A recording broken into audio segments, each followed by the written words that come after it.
कस्तो होला खुमनले आटे ए मिना लामा क्या राम्री छन् गाँठे लाउन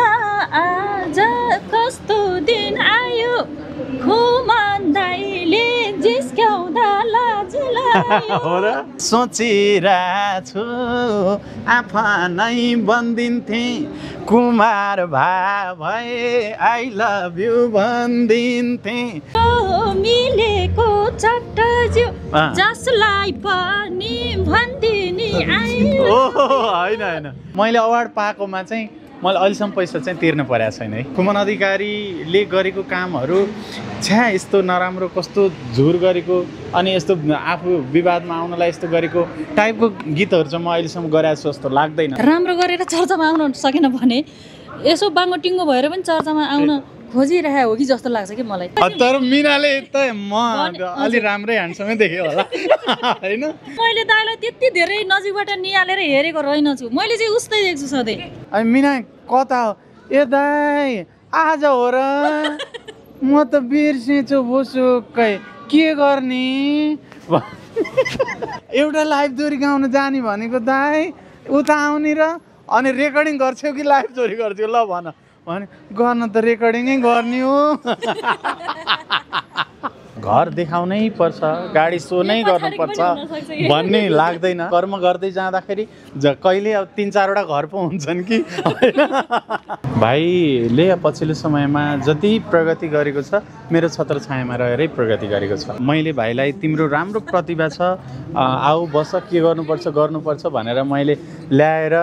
मैले 9 महिनासम्म हामी सँगै पनि बस्यौँ खेम भाइ र म सँगै बस्यौँ मैले उसलाई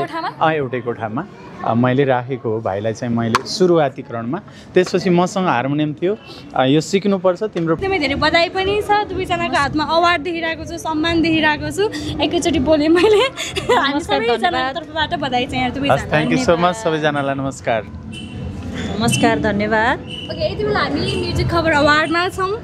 अवार्ड त छँदैछ यो सम्मान चाहिँ तपाईँहरूले मलाई चाहिँ आज विशेष गरेर यो 12औं म्युजिक खबर म्युजिक अवार्डमा यो दशक सङ्गीत सम्मान भनेर मलाई सम्मान गर्नुभएको छ दशकका गायक भनेर त्यसले गर्दाखेरि यहाँहरू सबैजनालाई थ्याङ्क यू सो मच यति धेरै माया गर्नुभएको छ यति धेरै सम्मान गर्नुभएको छ एकदमै खुसी छु ओके दिदीको चाहिँ हजुर 12औं म्युजिक खबर म्युजिक अवार्डमा यो यति ठुलो अवार्ड कार्यक्रममा अनि यति धेरै अग्रज व्यक्तित्वहरूसँग सँगै यसरी सम्मानित हुन पाउँदा एकदमै खुसी छु त्यसै कारणले पनि म्युजिक खबर म्युजिक अवार्डलाई धेरै धेरै धन्यवाद भन्न चाहन्छु बहिनीले चाहिँ युवा प्रतिभा सम्मान पाउनु भएको हैन हजुर हजुर जस्तो धेरै सम्मानहरू त तपाईहरुले पाइसक्नु भएको छ के छ म्युजिक खबर म्युजिक अवार्डको चाहिँ के छ विशेषता त्यस्तो हैन मलाई स्पेशल लाग्छ एकदमै के रे अवार्डहरू पनि राम्रो जेनुन हैन म्युजिक खबरको त्यसले गर्दाखेरि एकदमै उत्कृष्ट लाग्छ आज यही म्युजिक खबर अवार्डमा आफू पनि सम्मानित हुन पाउँदाखेरि एकदमै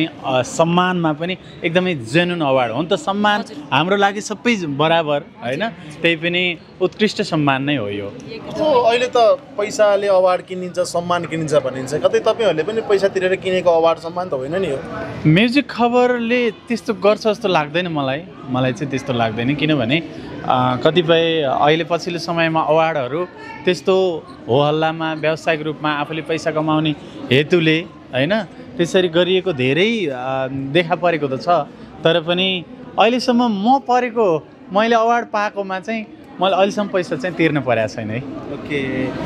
अहिलेसम्म कतिवटा अवार्ड उचाल्नु भयो तपाईले कतिवटा सम्मान पाउनु भयो होला हैन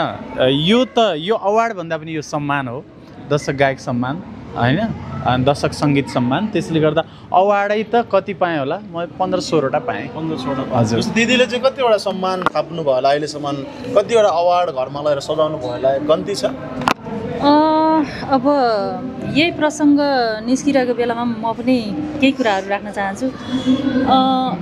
एकदमै कमै मात्रामा अवार्ड लिने गायिका भित्रमा चाहिँ म पर्छु जस्तो लाग्छ मलाई किनभने अघि तपाईँले भनिसक्नुभयो के किनिएको सम्मान किनेको अवार्ड त होइन भनेर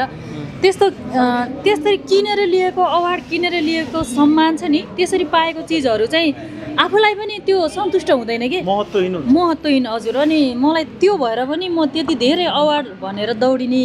गायिकाभित्र पर्दिनँ जस्तो लाग्छ मलाई र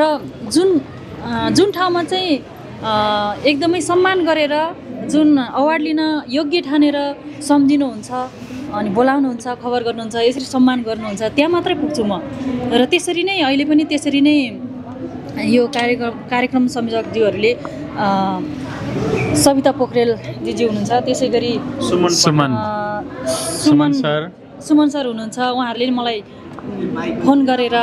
अनि सम्झेर बोलाउनु भएर मात्रै मैले यसरी उपस्थित भएर यो सम्मान पाइरहेको छु यो अवार्ड पाइरहेको छु यो माया पाइरहेको छु उहाँहरूलाई धेरै धेरै धन्यवाद भन्न चाहन्छु ओके कतिको हौसला प्रोत्साहन आगामी यात्रालाई यो अवार्डले कतिको सपोर्ट गर्ला यो अवार्ड भन्दा पनि सम्मानले किनभने दर्शक सङ्गीत सम्मान भनेर मलाई प्रदान गरिसकेपछि अझै यस्तै दर्शक त धेरै गीत गाउनु छ धेरै उत्कृष्ट गीतहरू बनाउनु छ होइन त्यो लेख्नु छ त्यसले गर्दाखेरि गीत सङ्गीतमा अझै धेरै पर्ने छ यो सम्मानले एउटा जिम्मेवारी चाहिँ थपेको छ ल है अहिलेसम्म चाहिँ तैँले जति काम गरेको छस् उत्कृष्ट गरेको छस् राम्रो गरेको छस् आगामी दिनमा योभन्दा नि अझै राम्रो गर भनेर एउटा जिम्मेवारी थपिदिएको हो कि यो मलाई चाहिँ त्यस्तो लाग्छ त्यसले गर्दाखेरि आगामी दिनमा मेरो म फेरि कस्तो खालको भने म एकदमै तपाईहरुलाई मिडियाका साथीहरुलाई पनि थाहा नै छ म एकदमै तडक भडक गर्नुपर्छ हो हल्ला गर्नुपर्छ हल्ला खल्ला गाडङ डुङ देखाउनुपर्छ देखावटी नै सबैभन्दा ठुलो कुरो हो त्यो होइन काम उत्कृष्ट दिने हो त्यसले गर्दाखेरि अरूले नै खुमन अधिकारीले गरेको कामहरू छ्या यस्तो नराम्रो कस्तो झुर गरेको अनि यस्तो आफू विवादमा आउनलाई यस्तो गरेको टाइपको गीतहरू चाहिँ म अहिलेसम्म गराएको छु जस्तो लाग्दैन होइन अहिलेसम्म त्यस्तो विवादमा पनि फँसेको छैन त्यसले गर्दा विवादमा आउनु नै मलाई एकदमै त्यो सफलता हो जस्तो लाग्दैन होइन कहिलेकाहीँ काम गर्दै जाँदाखेरि सानोतिनो कुराहरूमा तलमाथि भएर विवादित हुनु कुरो त आफ्नो ठाउँमा छ त्यसले गर्दाखेरि काम राम्रो गरेर राम्रो सम्मान पाउनु भनेको सबैभन्दा ठुलो कुरो हो जस्तो लाग्छ विवादसँग चाहिँ कतिको डर लाग्छ नि कन्ट्रोभर्सीसँग तपाईँलाई मलाई डर लाग्छ म त विवादित कहिल्यै पनि हुनु नपरोस् जस्तो लाग्छ दिदीलाई चाहिँ कन्ट्रोभर्सीसँग चाहिँ कतिको डर लाग्छ कि अलिक मजा आउँछ कि कोही त फेरि गीत चलाउनलाई पनि कन्ट्रोभर्सी निकालेकै रेकर्डहरू छन् नि धेरै कलाकार यहाँ मसँगै आदरणीय अग्रज दाई खुमन अधिकारी दाई हुनुहुन्छ दाईले मेरै मनको कुराहरू बोलिराख्नु भएको जस्तो लागिरहेछ कि किनभने दाईको र मेरो स्वभाव चाहिँ लगभग उस्तै मिल्दो रहेछ कि मलाई पनि त्यस्तै हो जे छ नेचुरल हुनुपर्छ जस्तो छ त्यस्तै हुनुपर्छ भन्छु कि त्यस्तो त्यो देखावटी चाहिँ त्यस्तो केही पनि त्यस्तो गरेर होइन अब त्यो चर्चाकै लागि अहिले कस्तो हुन्छ भने हुन त अब त्यो कसैलाई तोकेर भन्न खोजेको चाहिँ होइन कति मान्छेहरू कस्तो हुन्छ भने राम्रो गरेर चर्चामा आउन सकेन भने यसो बाङ्गोटिङ्गो भएर पनि चर्चामा आउन खोजिरहेको हो कि जस्तो लाग्छ कि मलाई त्यस्तो चाहिँ हुन नपरोस् बरु जे जति माया पाएको छु सम्मान पाएको छु त्यो पाइरहोस् सधैँ पाइरहोस् योभन्दा बरु माथि जाने सपना छैन मलाई तर जे जति पाछु त्यहीँ अडिन सकौँ कि त्यही खुड्किलामा मिना दिदी र खुमन दाइको लगभग चिन्जान भएको कति वर्ष भयो धेरै वर्ष भइसक्यो अब कस्तो भने पहिला त दाइलाई भेट नहुँदै पनि गीत चाहिँ त सुनिराखेको है एकदमै चर्चित गीतहरू छ नि त दाइको त्यही भएर सुनिराखेको गुनगुनाइराखेको तर भेट चाहिँ अलिक पछि नै भएको हो तपाईँले भेट्दाखेरिको खुमन अधिकारी कस्तो हुनुहुन्छ कस्तो थियो किन परिवर्तन म त सधैँ उस्तै देख्छु त मलाई त्यस्तो परिवर्तन थाहा छैन एउटा ट्रेन्ड थियो कि कुनै समय थियो लकडाउनको समयमा एकदमै पुरानो फोटोहरू चाहिँ भाइरल गराउने ट्रेन्ड थियो त्यो बेलामा हामीले एउटा फोटो भेटेको थियौँ दाइको होइन हजुर तपाईँले भेट्दाखेरि दाइ कस्तो हुनुहुन्थ्यो र अहिले कस्तो हुनुहुन्छ भनेपछि तर मिनाले त म अलि राम्रै ह्यान्डसमै देखेँ होला होइन भनेपछि मैले दाइलाई त्यति धेरै नजिकबाट निहालेर हेरेको रहेनछु मैले चाहिँ उस्तै देख्छु सधैँ म यस्तै हो उहाँहरूले के अरे एकदम पहिलाका कुराहरू खोतल्न खोज्नु भयो हो होइन पहिलाका कुराहरू खोतल्ने क्रममा चाहिँ अनि म पहिला अलिक दुब्लो थिएँ होइन लुरे थिएँ अनि अहिले हल्का मोटाएँ त्यति मात्र फरक हो तर खुमन अधिकारी जहिलेको सिम्पल एकदमै जहिले जोसँग पनि मिल्ने साधारण हो जस्तो लाग्छ होइन कपाल त यो एउटा के हुन्छ भने मेरो यस्तो गर्ने बानी चाहिँ यो यस्तो बोल्दा तल आउँदो रहेछ नि अप्ठ्यारो लाग्छ अनि यस्तो गर्छु म होइन नक्कली लाग्छ कि लाग्दैन मलाई मेरो नजरमा त त्यस्तो हुनुहुन्न भलाद्मी एकदमै सिम्पल अनि भलाद्मी जेन्टल लाग्छ मलाई त्यस्तो हुनुहुन्न मेरो नजरमा त तपाईँको नजरमा चाहिँ मिना लामा कस्तो गायिका मिना एकदमै सुशील अनि मुसुक्क हाँस्ने मान्छे पनि राम्री अनि मिनालाई एउटा मैले तीजको गीत हाम्रो दुर्गा सरको तीजको गीत गाउनलाई फोन गरेको मिनाको बानी चाहिँ कस्तो रहेछ भने एकदम के ढुक्क त्यो एकदमै ढुक्क भएर बस्ने अनि फेरि डेट दिएको पनि बिर्सिने फेरि डेट अनि मिनासँग टाइम लिएँ नानी ल यो दिन भोकल छ है ल आऊ यतिजना गायिकाहरूले गाउने भनेर टाइम लिइसकेपछि त्यसपछि त्यो दिन आउँदै आएन अनि मिना कता हो ए दाइ आज हो र म त बिर्सेछु भुसुक्कै के गर्ने होइन त्यसै नानी टाइम लिएको हो नि त आजलाई स्टुडियोमा डेट छ के गरे तिमीले आउन छिटो भन्यो ए हो र अहिले आउनु पर्यो दाइ एउटा लाइभ दोहोरीमा टाइम दिएको थिएँ के गर्ने कति वर्ष अगाडिको कुरा 4 साल के 1 वर्ष पनि पुरा भएको छैन अनि एउटा लाइभ दोहोरी गाउन जाने भनेको दाइ उता आउने र अनि रेकर्डिङ गर्छौ कि लाइभ दोहोरी गर्थ्यौ ल भन भने गर्न त रेकर्डिङै गर्ने हो अहिलेसम्म सम्झिन्छु मैले मिनालाई देख्दा त्यही याद आउँछ मलाई अब यसको मतलब कस्तो भने म अलि भन्दा नि एकदमै स्लो टाइपको छु जस्तो लाग्छ क्या मलाई अब दाइले बुझिहाल्नु भयो कि त्यति भनेपछि हजुर होइन आफू त्यो भन्दा सुस्त भन्दा पनि अनि दाइले टाइम राख्नु भएको छ अब मैले गएर गाउने हो ठिक छ दाइले फोन गर्नुहुन्छ भनेर ढुक्क भएर बसेको भएको जस्तो लाग्छ कि मलाई चाहिँ एकदम त्यही नै हो तपाईले अघिल्लो दिन फोन गरेर सम्झाउनु पर्थ्यो नि त अघिल्लो दिन होइन यो दिन है बहिनी नबिर्सिनु है हस् दाइ हस् भनिन् होइन त्यसपछि आएनन् बहिनी के हो नगाउने हो क्या हो टाइम त आजको अब आजको हो र दाइ ओहो मैले त बिर्सिन्छु भनिन् के र अनि त्यसपछि म चाहिँ बहिनी चाहिँ ढुक्क भएर बसेर छ भन्ने भयो अनि भोलिपल्ट राखेर बोलाएँ मैले त्यसमा एकदमै धेरै कमाउने गायक भनेको चाहिँ हाम्रो खुमन अधिकारी दाइ नै हो भन्नुहुन्छ क्या धेरैजनाले अब यसपालि पनि तपाईँ नै होला होइन नम्बर 1 मा आउने यस्तो छ नम्बर 1 नम्बर 2 भन्नुभन्दा पनि आफ्नो गर्ने हो आफ्नो कर्म गर्ने हो आफूले कतिको राम्रो गर्न सकिन्छ भन्ने कुरा हो यो पालि धेरै त गर्दिनँ होला कम गर्छु तर उत्कृष्ट गर्छु जस्तो लाग्छ धेरैले मलाई धेरै गायिकाहरूले दाइ गीत चाहियो म हजुरसँग गाउन चाहन्छु भनेर धेरैले फोन पनि गर्नुभएको छ कतिपयलाई लिस्टमा राखेको पनि छु कतिसम्म भ्याउँछु गर्दै जाने हो हेरौँ त्यो लिस्टमा यसपालि चाहिँ मिना लामा दिदी पढ्नुहुन्छ कि पढ्नुहुन्न अब अहिलेसम्म मिनालाई मैले लिस्टमा राखेको त छैन तर होइन कतिपय गायिकाहरू पोहोर परार जस्तो धेरै गायिकाहरू राखेर त्यस्तो गर्ने सोच भयो भने मिनाको पनि आउँछ पक्कै पनि पहिलाको जस्तै जम्बुटोले यसपालि चाहिँ गर्ने अब सोच छ कि छैन सबैजना समेटेर सरसल्लाह हुँदैछ सायद अब अलिक कम राख्ने कि भन्ने पनि छ होइन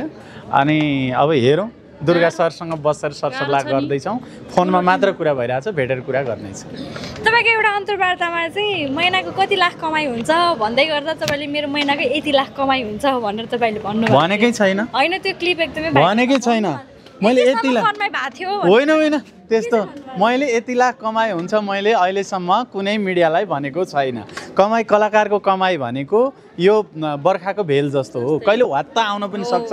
कहिले नआउन पनि सक्छ अब अहिले यो जेठ असार भनेको त हाम्रो अफ सिजन हो कार्यक्रम नहुने सिजन होइन यो नहुने समय हो त्यसले गर्दा यति बेला बसेर खानुपर्छ फेरि साउन लागेपछि फेरि तीज लागिहाल्छ अनि फेरि दौडधुप गर्न थालिहाल्छ चलेको बेलामा चाहिँ कति कमाइ हुन्छ अन्दाजै अब एउटा जस्तो मेला महोत्सवको समयमा 30 दिनमा 25 दिन बिजी भएको समय चाहिँ छ अब यो बिजी भइराख्दाखेरि कहिलेकाहीँ घर गाडीका नि रहर हुन्छन् होला। खुमान दाई चाहिँ अब कहिले किन्ने हो घर, कहिले चढ्ने हो गाडीमा, कि हामीलाई थाहा नभएको हो कि के हो? यस्तो छ, घर देखाउनै पर्छ, गाडी सो नै गर्नुपर्छ भन्ने लाग्दैन। आफू बसेको जहाँ उही घर, आफूले जहाँ पैसा तिरिया छ त्यो घर। अनि त्यसले गर्दाखेरि गर्दै जाने हो, कर्म गर्दै जाँदाखेरि कहिले अब 3-4वटा घर पो हुन्छन् कि होइन, एउटै घरको मात्र आशा पनि नगरौँ। ठिक छ, ठुलो त्यस्तो एकदमै भयङ्करै सोचेको पनि छैन मैले। ठिक छ, आफ्नो जीविकोपार्जन राम्रोसँग। मान्छेलाई मैले चाहिँ के भन्छु भने कतिपय गायिकाहरू अनि कतिपय मिडियाका साथीहरूले यो घर गाडी सोधिरहँदाखेरि आफू आत्मसन्तुष्ट हो। सबैभन्दा ठुलो कुरा आत्मसन्तुष्ट, आफू खुसी हुन सक्नु पऱ्यो कि। आफूले थोरै कमाइमा पनि खुसी हुन सक्नु पऱ्यो। सानो कुराले एकदमै टेन्सन मानेर त्यसपछि मुडअप भएर बस्न पनि भएन। तर सबै कुरामा अनि वाट त आज बेसरी कमाइ भयो भनेर बेसरी खुसी भएर 5 स्टार होटलतिर गएर खाने पिउने उडाउने त्यो टाइपको पनि होइन। लिमिटमा आफू सन्तुष्ट भएर आफू जसरी खुसी भइन्छ त्यसरी नै अगाडि बढ्ने हो। आफू राम्रो तरिकाबाट अगाडि बढ्नु पर्यो। मेरो सोच चाहिँ त्यो हो। हेर्दाखेरि कस्तो चिटिक्क परेर आउनु भएको छ, कति टाइम लाग्छ? म त मिना दिदी भन्दा पनि धेरै मेकअप गर्नुहुन्छ जस्तो लाग्यो। ओहो, यस्तो हो। मलाई चाहिँ तपाईँहरूले एकदम पछिल्लो समय बढी ह्यान्डसम देखिरहनु भएको छ होइन। अनि त्यो लागेको होला, तपाईँहरूको नजर राम्रो हो। तर म चाहिँ भनिसकेँ अघि नै, म जहिलेको सिम्पल, एकदम जहिले देख्दा पनि। यहाँ आउनलाई कति टाइम लाग्यो? यही कोट प्यान्ट त लाएँ त, कोट प्यान्ट लाएँ अनि कोट प्यान्ट लाएँ। यो चस्मा खोज्न एकछिन टाइम लाग्यो कता छ भनेर होइन। घामले अलि आत्तिन्छु, त्यसले गर्दा चस्मा लाउनु चाहिँ मनपर्छ घाममा हिँड्दाखेरि। यो सस्तो हो, त्यति साह्रो महँगो लाउँदैन, यो सस्तो छ, नभनौँ अहिले। बाहिरबाटै आएको चस्मा हो। यो मैले अस्ट्रेलियामा किनेको चस्मा हो, अस्ट्रेलियामा किनेको। त्यसले गर्दाखेरि पोहोर साल अहिलेसम्म कतिवटा जति गीत गाउनु भएछ, केही आकलन गर्नुभएको छ? लय, शब्द, सिर्जना, गायन? मेरो स्वरबद्ध लघु भयो होला 8-9 हजार। तर मिडियामा त्यस्तो पत्र पत्रिकामा 10,000 11,000 गायो भनेर त आइरहेको छ। तर 8-9 हजार त नर्मली छ जस्तो लाग्छ मलाई। जस्तो अहिलेका चर्चित गायक खेम सेन्चुरी कुनै समय तपाईँको सङ्गतमा हुनुहुन्थ्यो अरे, तपाईँसँगै बस्नुहुन्थ्यो अरे, स्ट्रगल फेजमा भन्ने हामीले सुनेका थियौँ। यद्यपि अहिले खेमजीको प्रगतिमा तपाईँ कति खुसी हुनुहुन्छ? तपाईँलाई त गुरु नै मान्नुहुन्छ अरे उहाँले होइन, त्यो भन्ने सुनेको थियो। थोरै खेमजीसँगको तपाईँहरूको सम्बन्ध, सहकार्य थोरै बताइदिनु। यस्तो छ, भाइले पछिल्लो समयमा जति प्रगति गरेको छ मेरो छत्रछायामा रहेरै प्रगति गरेको छ। मलाई चाहिँ त्यो लाग्छ। मैले भाइलाई तिम्रो राम्रो प्रतिभा छ, आऊ बस, के गर्नुपर्छ भनेर मैले ल्याएर मैले 9 महिनासम्म हामी सँगै पनि बस्यौँ। खेम भाइ र म सँगै बस्यौँ। मैले उसलाई एउटै कोठामा मैले राखेको हो भाइलाई चाहिँ मैले सुरुवाती क्रममा। त्यसपछि मसँग हार्मोनियम थियो। यो सिक्नुपर्छ, तिम्रो प्रतिभा राम्रो छ, तिमीले हार्मोनियम बजाउन सिक्नुपर्छ, गाउन पनि स्वर मिठो छ, एक दिन पालो आउँछ, आत्तिन हुँदैन भन्थेँ। अहिले पनि उत्तिकै हामी दाजुभाइ भेटेर उत्तिकै माया ममता छ होइन। उसको प्रगतिमा म अत्यन्तै धेरै खुसी छु। अनि मलाई केही पर्यो भने पनि उसले हेल्प पनि गर्छ। भाइ के गर्ने यस्तो पर्यो भनेको खण्डमा एकदमै राम्रो छ हाम्रो दाजुभाइको सम्बन्ध पनि। त्यसले गर्दाखेरि उसले पनि त्यो गुण बिर्सेको छैन होला जस्तो लाग्छ। कतिपय मिडियामा सुनेको पनि छु मेरो नाम लिइरहन्छ भाइले। त्यसले गर्दा एकदमै अहिलेको एकदमै जल्दो बल्दो खेम भाइ मेरै छत्रछायामा उसले भाका बनाउँदाखेरि कता कता मैले बनाएँ कि जस्तो लाग्छ। किनभने मसँगै बढी प्रभावित भएर पनि होला अनि एकदमै मलाई खुसी लाग्छ। यहाँहरूको सहकार्य चाहिँ किन अहिले पछिल्लो समय अहिलेको जल्दो बल्दो कलाकारसँग खुमन अधिकारीको सहकार्य चाहिँ किन नभएको हो कि गर्न नचाहनु भएको हो कि के हो त? यो चाहिँ यस्तो हो त, त्यो कुरा तपाईँहरूले नबुझेको। किनभने भाइ पनि गायक, म पनि गायक होइन। कि त एउटै गीतमा 2 जना गायकको स्वर हुनु पर्यो होइन। सिर्जना त आफूले सिर्जना गर्ने, आफै गाउने, त्यो टाइपको छ नि त अहिले पछिल्लो समयमा। त्यो भाइले सिर्जना गर्नुभएको छ, आफै गाइरहनु भएको छ होइन। मैले सिर्जना गरिरहेको छु, मैले गाइरहेको छु। त्यसले गर्दा हामीले सहकार्य गर्नु पर्यो भने चाहिँ हामी सरसल्लाह गरेर गर्छौँ। यो तिजमा केही सम्भावना छ? हेरौँ अब गर्दै जाउँ कोसँग जोडिँदै जाने हो त्यो यसै भन्न चाहिँ सकिँदैन। ओके, जस्तो अहिले राष्ट्रिय लोकदोरी प्रतिष्ठानको अधिवेशनको मिति पनि तोकिएको छ होइन, तपाईँ त अहिले उपाध्यक्षमा हुनुहुन्छ, कता कता अध्यक्ष बन्दै हुनुहुन्छ अरे खुमन अधिकारी भन्ने चर्चा पनि चलेको छ, के हो त यो सत्य कुरा आज सुनौ न। यो कतिपय कुराहरू मिडियामा एकदमै गाली खाने प्रश्नहरू नगरिदिनु होला होइन, यो इन्टरभ्यू हेरेर कतिपयले गाली पनि गर्नु होला सायद, तर उपाध्यक्ष पछि आउने त अध्यक्ष नै हो होइन। तर हाम्रो फेरि उपाध्यक्षहरूको पनि क्याटेगोरी अलिक धेरै छ, त्यसले गर्दा अहिले झट्टै चाहिँ अध्यक्षको पालो नआउला, तर काम उत्कृष्ट काम गर्दै जाम, मेहनत गर्दै जाम, अझै धेरै काम गर्नु छ संस्थामा पनि प्रतिष्ठानमा पनि, त्यसले गर्दा आगामी दिनमा पक्कै पनि एक दिन न एक दिन त नेतृत्व ल्याउला नि, पालो आउला नि जस्तो त लागिरहेछ। त्यो सम्भावना छ छिटोभन्दा छिटो, तर अहिले चाहिँ होइन। जस्तो साथीहरूले यहाँ एकदम दुईजना मायर गायिका हुनुहुन्छ, ती दिन टुक्का भयो नि मिठो दोहोरी सुन्नुपर्छ भनेर रिक्वेस्ट गरिरहनु भएको छ। आज यो खुसियाली पलमा दुवैजना सम्मानित भएको अवसरमा दाइकै भाकामा कुनै गीत सुनौ न। हे कस्तो होला खुमनले आटे ए मिना लामा क्या राम्री छन् गाँठे, ए मायालुले भिरेको झोला मैले भिर्न होला कि नहोला। लाउन आज कस्तो दिन आयो, खुमन दाइले जिस्क्याउँदा लाज लाग्यो। लाउन आज कस्तो दिन आयो, खुमन दाइले जिस्क्याउँदा लाज लाग्यो, ए मायालुले बोकेको झोला मैले भिर्न होला कि नहोला, ए मायालुले भिरेको झोला मैले भिर्न होला कि नहोला। हे सोचिरहेछु आफ्नै बन्दिन्थे, यसो सोचिरहेछु आफ्नै बन्दिन्थे, कुमार भए आई लभ यु भनिदिन्थे, ए मायालुले भिरेको झोला मैले भिर्न होला कि नहोला। मिलेको चट्टज्यू जसलाई पनि भनिदिने आयो, होइन होइन हेर्दा राम्रो मिलेको चट्टज्यू जसलाई पनि भनिदिने आई लभ यु, ए मायालुले भिरेको झोला झोला मैले भेट्न ए मायालुले भिरेको झोला मैले भिर्न होला कि नहोला।